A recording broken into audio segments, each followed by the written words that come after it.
ನಗರಸಭೆಯವರು ತಿಳ್ಕೊಂಡಿದ್ದಾರೆ. ಇವ್ರು ಯಾರು ಕೇಳೋರಿಲ್ಲ ಅಂತ ಇಷ್ಟು ದಿವಸ ತಿಳ್ಕೊಂಡಿದ್ರು. ಆದ್ರೆ ಕೊಡಗು ಅಭಿವೃದ್ಧಿ ಸಮಿತಿ ಇನ್ನು ಬಂದಿದೆ. ನಾವ್ ಹೇಳ್ತಾ ಇದೀವಿ, ಇನ್ನು ಮುಂದೆ ನೀವು ಜಾಗೃತರಾಗಿಲ್ಲ ಅಂದ್ರೆ ಎಲ್ಲ ಸಂಘ ಸಂಸ್ಥೆಗಳು ವಿರೋಧ ಪಕ್ಷದವರನ್ನೆಲ್ಲ ಒಟ್ಟಾಗಿ ಸೇರಿಸಿ 7 ದಿವಸದೊಳಗೆ ನೀವು ಸರಿಪಡಿಸಿಲ್ಲ ಅಂದ್ರೆ ಖಂಡಿತವಾದ ದೊಡ್ಡ ಮಟ್ಟದ ಹೋರಾಟ. ಕೆಲವರು ಹೇಳಿದ್ರು ಮುತ್ತಿಗೆ ಹಾಕ್ತೀವಿ, ಬೀಗ ಹಾಕ್ತೀವಿ ಅಂತ. ನಾವು ಮಾಡಿ ತೋರಿಸ್ತೀವಿ. 19 ಕೇಸಿನಲ್ಲಿ 20 ಕೇಸ್ ಎದುರೋ ವಿಷಯನೇ ಇಲ್ಲ. ನಾವು ಮಾಡಿ ತೋರಿಸ್ತೀವಿ. ಎಚ್ಚರಿಕೊಳ್ಳಿ ಅಂತ ನಾನು ಈ ಮಾತು ಮುಂದೆ ಹೇಳ್ತಾ ಇದ್ದೀನಿ. ಸಮಿತಿಗೆ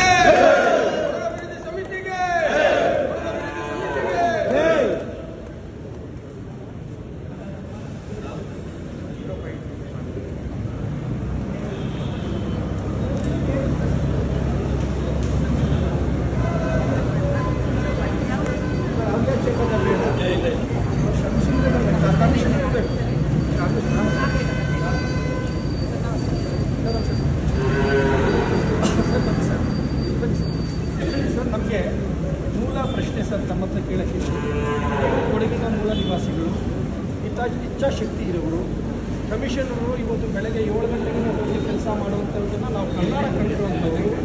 ಆದರೆ ನಿಮ್ಮ ಇಚ್ಛಾಶಕ್ತಿಗೆ ಕೆಲವು ಸದಸ್ಯರುಗಳು ನಿಮಗೆ ಕೆಲಸ ಮಾಡದ ರೀತಿಯಲ್ಲಿ ನಿಮ್ಮನ್ನ ಕಟ್ಟಾಕಿದ್ದಾರೆ ಅಂತ ನಾವು ನೇರವಾದ ಆಪಾದನೆ ಮಾಡ್ತಿದ್ದೀವಿ.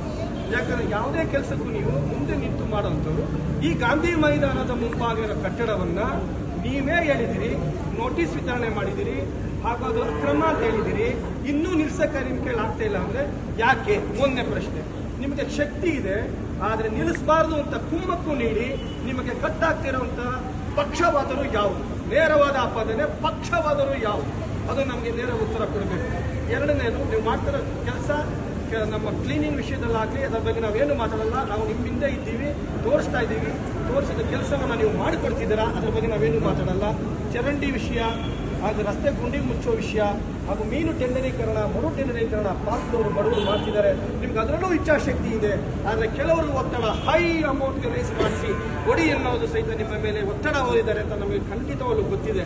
ಇದನ್ನು ನಿಜವಾದ ಕಮಿಷನರು, ನಿಮಗೆ ಕೆಪಾಸಿಟಿ ಇದೆ, ಇಲ್ಲಿಯವರೇ ನಿಮ್ಮ ಮೇಲೆ ಒತ್ತಡ ತುಂಬ ಇದೆ. ಕೊಡಗು ಅಭಿವೃದ್ಧಿ ಸಮಿತಿ ನಿಮ್ಮ ಹಿಂದೆ ಇದೆ. ಆದರೆ ನೀವು ಇದರ ಕೆಲಸ ಮಾಡಿ ತೋರಿಸ್ಬೇಕು. ಅಧಿಕಾರಿಗಳು ಯಾವತ್ತೂ 60 ವರ್ಷ ಇರ್ತೀರಾ, ನಮ್ಮ ಸದಸ್ಯರುಗಳು 5 ವರ್ಷ ನೆಕ್ಸ್ಟ್ ಎಲೆಕ್ಟ್ ಆಗ್ತಾನೆ ಇರುವ, ಅದು ನಮ್ಗೆ ಸಂಬಂಧ ಇಲ್ಲ. ನೀವಂತೂ 60 ವರ್ಷ ಇರೋರು ಸಮಾಜ ಸೇವೆ ತರದಲ್ಲಿ ನೀವು ಮಾಡಬೇಕಾದ್ದು ನಿಮ್ಮ ಕರ್ತವ್ಯ ಇದೆ. ಕಮಿಷನರೇ, ದಯವಿಟ್ಟು ಈ ಕ್ರಮಗಳನ್ನು ತಕ್ಷಣ ನೀವು ಮಾಡಬೇಕು. ಇಚ್ಛಾಶಕ್ತಿ ಇರೋ ಕಮಿಷನರ್, ಮತ್ತೊಮ್ಮೆ ಹೇಳ್ತೀನಿ ನಮ್ಮ ಸದಸ್ಯರೇ, ಇಚ್ಛಾಶಕ್ತಿ ಇರೋ ಕಮಿಷನರ್ನ ಕೆಲವು ಸದಸ್ಯರು ಕಟ್ಟಾಕಿದ್ದಾರೆ ಅನ್ನೋದು ನಮಗೆ ಮೇಲ್ನೋಟಕ್ಕೆ ಗೊತ್ತಾಗ್ತಿದೆ. ದಯವಿಟ್ಟು ಕೊಡಗು ಅಭಿವೃದ್ಧಿ ಸಮಿತಿ, ಜಿಲ್ಲಾ ಸಮಿತಿ ನಿಮ್ಮ ಹಿಂದೆ ಇದೆ. ಇದು ತಕ್ಷಣ ಕ್ರಮ ಜರುಗಿಸಬೇಕು. ನಿಮಗೆ ಧಿಕ್ಕಾರ ಹಾಕಕ್ಕೆ ಇಷ್ಟ ಇಲ್ಲ, ಹೋರಾಟ ಮಾಡ್ಲಿಕ್ಕೆ ಇಷ್ಟ ಇಲ್ಲ. ನೀವು ಒಳ್ಳೆ ವ್ಯಕ್ತಿಗಳಿಗೆ ನಾವು ಧಿಕ್ಕಾರ ಹಾಕಿದ್ರೆ ನಮಗೆ ಅದು ಶೇಮ್ ಆಗ್ತದೆ. ಇನ್ನು 7 ದಿವಸದೊಳಗಡೆ ಅದ್ರ ಮೇಲೆ ಕ್ರಮ ಜರುಗಿಸಿ ಕಾನೂನು ಚೌಕಟ್ಟಿನಲ್ಲಿ ಕಟ್ಟುವಂಥ ವ್ಯವಸ್ಥೆಗಳಾಗಲಿ ಇದು ತಕ್ಷಣ ಜಾರಿ ಮಾಡಬೇಕು ಅಂತ ತಮ್ಮ ಮುಂದೆ ಓದಿ ಹೇಳ್ತಾ ಇದ್ದೀವಿ. ಕಮಿಷನರ್, ನಿಮ್ಮ ಮೇಲೆ ಗೌರವ ಇದೆ, ಉಳಿಸ್ಕೊಳ್ಳಿ. ನಿಮ್ಗೆ ಯಾರು ಕಟ್ಟಾಗ್ತಾ ಇದ್ದಾರೆ ಅದನ್ನು ನಮ್ಮ ಬಹಿರಂಗಪಡಿಸಿ ಅದಕ್ಕೆ ತಕ್ಕ ಶಾಸ್ತ್ರಿ ಮುಂದಿನ ಚುನಾವಣೆಯಲ್ಲಿ ಕೊಡಗು ಸಮಿತಿ ತೋರಿಸ್ತೀವಿ ಅಂತ ನಮಗೆ ಮಾಹಿತಿ ಕೊಡ್ತಾ ಇದೀವಿ ಸರ್. ಓದಿ ಹೇಳ್ತೀವಿ, 7 ದಿವಸದಲ್ಲಿ ಕೆಲಸ ಮಾಡಿ ಕೊಡ್ಬೇಕು ಸರ್.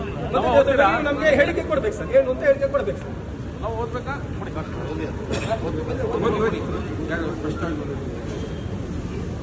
ಪೌರಾಯುಕ್ತರು, ನಗರಸಭೆ ಮಡಿಕೇರಿ ಮಾನ್ಯರೇ, ಗಾಂಧಿ ಮೈದಾನ ಮುಂಭಾಗ ಅಕ್ರಮವಾಗಿ ಕಟ್ಟಡ ನಿರ್ಮಿಸುವ ಬಗ್ಗೆ ಮತ್ತು ಇತರ ವಿಷಯಗಳು ಈ ಮೂಲಕ ತಮ್ಮಲ್ಲಿ ತಿಳಿಪಡಿಸುವುದೇನೆಂದರೆ, ಮಡಿಕೇರಿ ನಗರದ ಗಾಂಧಿ ಮೈದಾನದ ಮುಂಭಾಗ ಸಂಸ್ಥೆಯೊಂದು ಅಕ್ರಮವಾಗಿ ಕಟ್ಟಡವನ್ನು ಕಟ್ಟುತ್ತಿರುವುದು ನಿಮ್ಮ ಹಾಗೂ ನಿಮ್ಮ ಸದಸ್ಯರ ಮೂಲಕವೇ ಎಂಬುದಾಗಿ ಮಾಧ್ಯಮದ ಮೂಲಕ ನಿಮ್ಮ ಸಾಮಾನ್ಯ ಸಭೆಯಲ್ಲಿ ಹೇಳಿಕೆ ಕೊಟ್ಟಿರುತ್ತೀರಿ.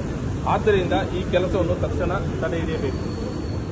ಎರಡನೇದು, 3/4/2026 ಶುಕ್ರವಾರ ಸಂತೆ ಮಾರುಕಟ್ಟೆಯಲ್ಲಿ ಯಾವುದೇ ಬಿಲ್ಲು ನೀಡದೆ ಅಕ್ರಮವಾಗಿ ಹಣ ಪಡೆಯುತ್ತಿದ್ದು ಸತ್ಯನಾರಾಯಣ, ಚಂದ್ರಶೇಖರ ಮತ್ತು ಸೋಮಶೇಖರ ಇವರನ್ನು ತನಿಖೆ ಮಾಡಿ ಸಂಪೂರ್ಣ ವರದಿ ಬರುವ ತನಕ ಅಮಾನತಿನಲ್ಲಿಡಬೇಕು. 3ನೇದು, ಕೋಳಿ ಮತ್ತು ಮೀನು ಮಾರಾಟ ಟೆಂಡರ್ ಈ ಹಿಂದೆ ನಡೆದುಕೊಂಡು ಬಂದಿರುವ ರೀತಿಯಲ್ಲಿಯೇ ಮುಂದೆಯೂ ನಡೆಯತಕ್ಕದ್ದು.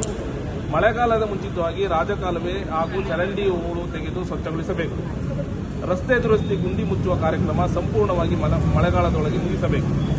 ಫಾರಂ ನಂಬರ್ 3 ವಿತರಣೆಯಲ್ಲಿ ವಿಳಂಬ ಆಗುತ್ತಿರುವ ಬಗ್ಗೆ ಗಮನ ಹರಿಸಬೇಕು. ಮಡಿಕೇರಿ ನಗರದೊಳಗೆ ನಾಯಿ ಹಾವಳಿ ಜಾಸ್ತಿಯಾಗಿರುವ ಕಾರಣ ಸುಪ್ರೀಂ ಕೋರ್ಟ್ ಆರ್ಡರ್ ಪ್ರಕಾರ ನಿಯಂತ್ರಣದಲ್ಲಿ ಇಡಬೇಕು. ಈ ಈ ಮೂಲಕ ಈ ಎಲ್ಲ ವಿಷಯಗಳನ್ನು 7 ದಿವಸದ ಒಳಗೆ ಕ್ರಮ ಜರುಗಿಸಿ ಇದನ್ನು 7 ದಿವಸದ ಒಳಗಡೆ ಮಾಡಿಲ್ಲವೆಂದರೆ ಕೊಡಗು ಅಭಿವೃದ್ಧಿ ಸಮಿತಿ ಮತ್ತು ಸಂಘ ಸಂಸ್ಥೆಗಳೊಂದಿಗೆ ಹೋರಾಟ ಅನಿವಾರ್ಯ ಎಂಬುದಾಗಿ ತಮ್ಮನ್ನು ತಿಳಿಸಲು ಇಚ್ಛಿಸಿದ್ದೇವೆ. ಇನ್ನೊಂದು ಪಾಯಿಂಟ್ ಇದೆ ಸರ್, ಸತ್ಯನಾರಾಯಣ ಒಬ್ಬ ವ್ಯಕ್ತಿ ಸುಂಕದ ದಿನ ನಮ್ಮ ಅರುಣ್ ಶೆಟ್ಟರ್ ಸ್ಥಾಯಿ ಸಮಿತಿ ಅಧ್ಯಕ್ಷರು ಇಲ್ಲೇ ಇದ್ದಾರೆ ಕೇಳಿ, ಸುಂಕದ ದಿನ ಯಾವುದೇ ಬಿಲ್ ಕೊಡದೆ ನಿಮ್ಮ ಸಿಗ್ನೇಚರ್ ಇಲ್ಲದೆ ಕೇವಲ ಒಂದು ಸೀಲ್ ಮಾತ್ರ ಇಟ್ಕೊಂಡು 300, 400, 200, 300, 400 ಯಾವುದೇ ಬಿಲ್ ಕೊಟ್ಟಿಲ್ಲ. ನೀವು ನಿಜವಾಗ್ಲೂ ದಿಟ್ಟ ಅಧಿಕಾರಿ ಅನ್ನೋದು ನಮ್ಮ ಧೈರ್ಯವಾಗಿ ನಾವು ನಿಮ್ಮ ಎಲ್ಲರ ಮುಂದೆ ಘೋಷಣೆ ಮಾಡ್ತಿದ್ದೀವಿ. ನೀವು ನಿಜವಾದ ಅಧಿಕಾರಿ ಅಂತಾಗಿ ಯಾರ್ದು ಒತ್ತಡ ಇಲ್ಲದೆ ಸತ್ಯನಾರಾಯಣ ಎಂಬುವನ್ನ ತನಿಖೆ ಆಗೋ ತನಕ ತುರ್ತು ಸಭೆ ಕರೆದು ತುರ್ತು ಸಭೆಯಲ್ಲಿ ತೀರ್ಮಾನ ಆಗೋಂತ ಅವನ ಅಮಾನತಲ್ಲಿಟ್ಟರೆ ನೀವು ಅಧಿಕಾರಿ, ನಿಷ್ಠಾವಂತ ಅಧಿಕಾರಿ ಅಂತ ನಾವು ನಿಜವಾಗ್ಲೂ ಕೊಡಗು ಅಭಿವೃದ್ಧಿ ಸಮಿತಿ ನಿಮ್ಮನ್ನ ಘೋಷಣೆ ಮಾಡ್ತೀವಿ. ಯಾವುದೇ ಕಾರಣಕ್ಕೂ ನೀವು ಬೇರೆ ರಾಜಕಾರಣಿಗಳಿಗೆ ಹೆದರಬೇಡಿ. ನೀವಿರೋದು ನಮಗೋಸ್ಕರ, ನಾವಿರೋದು ನಿಮ್ಗೋಸ್ಕರ. ನೀವು ಯಾಕೆ ಹೆದರ್ತಿದ್ದೀರಿ? ಕೇವಲ ಒಬ್ಬ ಸದಸ್ಯರು ಹೇಳ್ತಾರೆ ಇದು ಸರಿ ಇಲ್ಲ, ಒಬ್ಬ ಸದಸ್ಯ ಹೇಳ್ತಾನೆ ಇದು ಸರಿ ಇದೆ. ನೀವು ಯಾಕೆ ಕಮಿಷನರ್ ಇರೋದು? ತಗೊಳ್ಳಿ ನಿರ್ಧಾರನ. ನಿಮಗೆ ತಾಕತ್ತಿಲ್ವಾ? ನಿಮ್ ಡಿಸಾಲ್ವ್ ಮಾಡೋ ಶಕ್ತಿ ಇದೆ ನಿಮಗೆ. ಅಂದ್ಮೇಲೆ ಯಾಕೆ ಅಧಿಕಾರಿಗಳು ಬೇರೆ ಎದುರ್ತಿದ್ದೀರಿ? ನಾವಿದ್ದೀವಿ ಕೊಡಗು ಅಭಿವೃದ್ಧಿ ಸಮಿತಿಯವರು ನಿಮ್ಮ ಹಿಂದೆ. ಅಧಿಕಾರಿಗಳು ಕೆಲಸ ಮಾಡ್ತಾ ಇದ್ದೀರಾ. ಇವತ್ತು ಕೊಡಗು ಜಿಲ್ಲೆಯಲ್ಲಿ ಎಲ್ಲಾ ಇಲಾಖೆಯವರು ಕೆಲಸ ಮಾಡ್ತಿದ್ದಾರೆ, ಮಾಡಕ್ಕೆ ಬಿಡ್ತಾ ಇಲ್ಲ. ಆ ಮಾಡಕ್ ಬಿಡಿಸಕ್ಕೆ ನಾವಿರೋದು ಕೊಡಗು ಅಭಿವೃದ್ಧಿ ಸಮಿತಿ. ನಾವಿದ್ದೀವಿ ನಿಮ್ಮಿಂದೆ. ದಯವಿಟ್ಟು ಕ್ರಮ ಜರುಗಿಸಿ. ನಿಮ್ಮ ಮೇಲೆ ನಂಬಿಕೆ ಇದೆ. ನಿಮಗೆ ಧಿಕ್ಕಾರ ಕೂಗಕ್ಕೆ ನಮ್ಗೆ ಇಷ್ಟ ಇಲ್ಲ. ಕೂಗಿಸ್ಕೋಬೇಡಿ, ತಕ್ಷಣ ಕೆಲಸ ಜಾರಿ ಮಾಡಿ.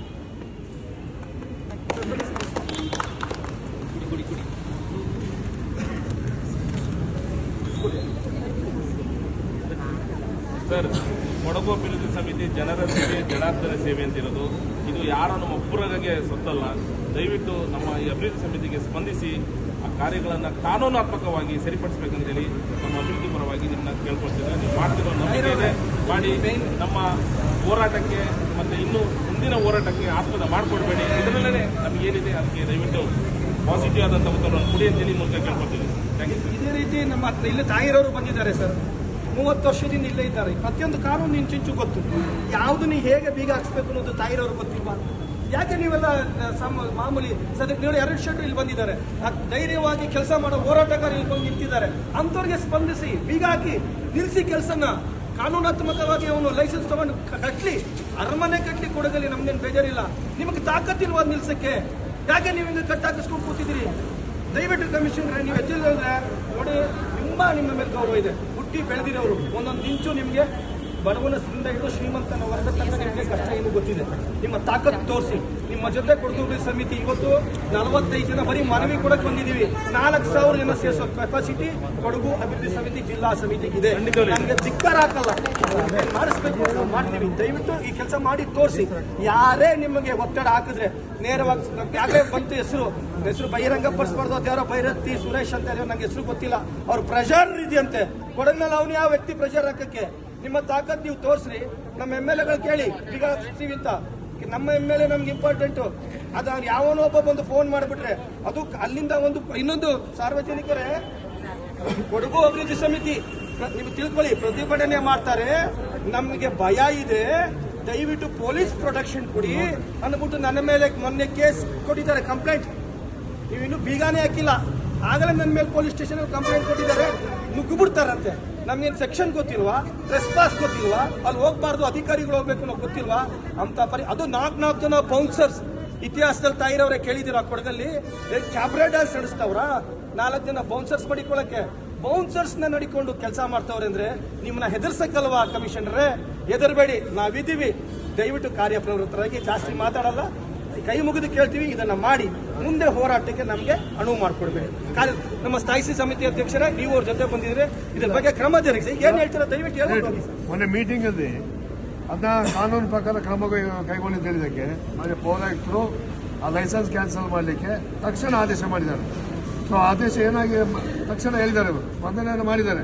ಯಾವುದೇ ಸದಸ್ಯನ ಇದಕ್ಕೆ ಅವರು ಒತ್ತಡಕ್ಕೆ ಮಣಿದಿಲ್ಲ. ನಮ್ಮ ಪೌರಾಯುಕ್ತರು ಮಾಡಿ ತೋರಿಸಿ ಹೇಳಿದ್ದಾರೆ, ಲೈಸೆನ್ಸ್ ಕ್ಯಾನ್ಸಲ್ ಮಾಡಿ ಅಂತ ಹೇಳಿ ಆದೇಶ ಮಾಡಿದ್ದಾರೆ. ಸರಿ ಸರ್, ಲೈಸೆನ್ಸ್ ಕ್ಯಾನ್ಸಲ್ ಮಾಡೋಕ್ಕಿಂತ ಮುಂಚೆ ಕೆಲಸ ನಿಲ್ಲಿಸಿ. ಅದು ಪೌರಾಯುಕ್ತರ ಕೆಲಸ. ಪೌರಾಯುಕ್ತರ ಕೆಲಸ ಲೈಸೆನ್ಸ್ ಕೊಡಿ, ಕಾನೂನಾತ್ಮಕವಾಗಿ ಕೊಡಿ. ನಾವು ಬೇಡನ್ನಲ್ಲ, ನೀವು ನಿಲ್ಸಿ ಕೆಲಸನ. ಚಾಲೆಂಜಿಂಗ್ ಕೆಲಸ ಮಾಡ್ತಾವ್ರು ಇಡೀ ಕೊಡಗಲ್ಲಿ ಅಂದ್ರೆ ಅಲ್ಲಿರೋ ಅವರು ಕೆಲಸದವರು 100ಕ್ಕೆ 90% ಹೊರಗಡೆ. ಅವರು 5 ಜನ ಬೌನ್ಸರ್ಸ್ಗಳನ್ನ ಇಲ್ಲಿ ಇಟ್ಕೊಂಡ್ಬಿಟ್ಟು ಕೊಡಗಿನಲ್ಲಿ ಕೆಲಸ ಮಾಡ್ತೀನಿ ಎಂದು ಎದುರಿಸ್ತಾ ಇದ್ದಾರ. ಕೊಡಗಿನ ಜನ ಏನು ಮಂಗಗಳ? ನಾವೇನು ಎದುರ್ತೀವ? ಆ ತಾಕತ್ನ ಅವ್ರಿಗೆ ತೋರಿಸಿ. ಕಮಿಷನರ್ ಕೊಡಗುನವನೇ ಎದುರಲ್ಲ ಅನ್ನೋದನ್ನು ತೋರಿಸೋ ತಾಕತ್ ನಿಮ್ಗಿದ್ರೆ ತೋರಿಸಿ. ಇಲ್ಲಾಂದ್ರೆ ನಮಗೆ ಕಾನೂನು ಕೈ ಚೌಕಟ್ಟಿಗೆ ನಾವು ತಗೊಂಡ್ರೆ ಕೇಸ್ ಎದುರಲ್ಲ. ನುಗ್ಗೋ ವಿಚಾರ ಬಂದಾಗ ನುಗ್ಗೋದೆ, ಅದನ್ನ ನುಗ್ಗೋ ತರ ಮಾಡಬೇಡಿ ಅಂತ ನಿಮ್ಗೆ ಕೇಳ್ಕೊತೀವಿ. Thank you sir.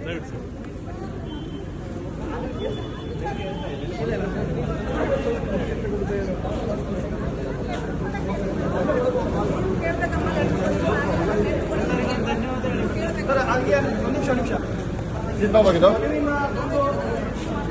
ಬಂದು ಸ್ವೀಕಾರ ಮಾಡಿದಂತಹ ಕಮಿಷನರ್ಗೆ, ತಾಹಿರ್ಗೆ, ನಮ್ಮ ಸ್ಥಾಯಿ ಸಮಿತಿ ಅಧ್ಯಕ್ಷರಾದ ಅರುಣ್ ಶೆಟ್ಟಿ ಅವರಿಗೆ, ಕೊಡಗು ಅಭಿವೃದ್ಧಿ ಸಮಿತಿ ಎಲ್ಲರ ಪರವಾಗಿ ಧನ್ಯವಾದಗಳು ಅರ್ಪಿಸ್ತಾ ಇದ್ದೀನಿ. ಅದೇ ರೀತಿ ನಮ್ಮ ಪೊಲೀಸ್ ಇಲಾಖೆಯವರೆಗೂ ಧನ್ಯವಾದಗಳು ಅರ್ಪಿಸ್ತಾ ಇದ್ದೀನಿ. ಹಾಗೂ ನಮ್ಮ ಮೀಡಿಯಾದವ್ರಿಗೂ ಧನ್ಯವಾದಗಳು ಅರ್ಪಿಸ್ತಾ ಇದ್ದೀನಿ. ಇವತ್ತು ನಾವು ಒಂದು 50 ಜನ ಇಲ್ಲಿ ನಾವು ಸೇರಿದ್ದೀವಿ. ಆದರೆ ನಾಳೆ 7 ದಿವಸದಲ್ಲಿ ಇವರು ಇದನ್ನ ಕಾರ್ಯಪ್ರವೃತ್ತರಾಗದೆ ಹೋದ್ರೆ ಕೊಡಗು ಅಭಿವೃದ್ಧಿ ಸಮಿತಿ ಅಂದ್ರೆ ಏನು ಅನ್ನೋದನ್ನ ನಾವು ತೋರಿಸಬೇಕಾದ ಅನಿವಾರ್ಯತೆ ಇದೆ. ಸಂಘ ಸಂಸ್ಥೆಗಳೆಲ್ಲ ಗೆದ್ದಿದೆ, ಅವನ್ನೆಲ್ಲ ಸೇರಿಸಿ ನಗರಸಭೆಗೆ ಒಂದು ಕಡಿವಾಣ ಹಾಕುವಂತ ಕೆಲಸ ಮಾಡುತ್ತೆ. ಹಾಗೂ ಮುಂದಿನ ದಿನಗಳಲ್ಲಿ ಚುನಾವಣೆ ಬರ್ತಾ ಇದೆ. ತಕ್ಕ ಪಾಠ ಇವರು ಮಾಡಿಲ್ಲ ಅಂದ್ರೆ ಕಲಿಸೋ ಶಕ್ತಿ ಕೊಡಗು ಅಭಿವೃದ್ಧಿ ಸಮಿತಿಗಿದೆ. ಅವೆಲ್ಲ ಆಗಮಿಸಿದ್ದಕ್ಕೆ ಜಿಲ್ಲಾ ಸಮಿತಿ ಜಿಲ್ಲಾಧ್ಯಕ್ಷನಾಗಿ ತಮ್ಮೆಲ್ಲರಿಗೂ ಧನ್ಯವಾದಗಳನ್ನು ಅರ್ಪಿಸ್ತಾ ಇದ್ದೀನಿ. ಜಿಲ್ಲಾ ಅಧ್ಯಕ್ಷರು